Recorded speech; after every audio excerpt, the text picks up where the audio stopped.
Hello hi friends, Rani's kitchen blog को स्वागत। आज मु ब्रोकली रे गोटे बढ़िया रेसिपी बनाऊँगी। भल लगे लाइक करेंगे। चलते देखा।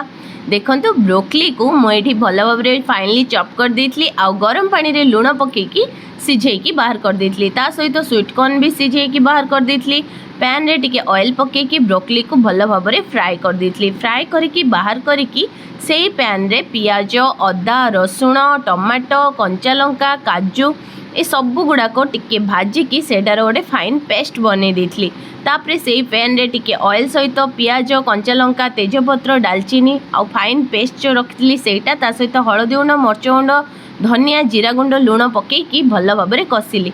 टिके पानी देली आउ तापरे बॉयल करके रखिली जो कॉर्न आउ ब्रोकली को देकी फुटे देली। तापरे देखंतु तरकारी रे धनिया पत्र पकईकी मोर रेडी ही गला ब्रोकली कोरमा। परोटा सहित मजा रे खाइली। आपण माने भी बनांतु।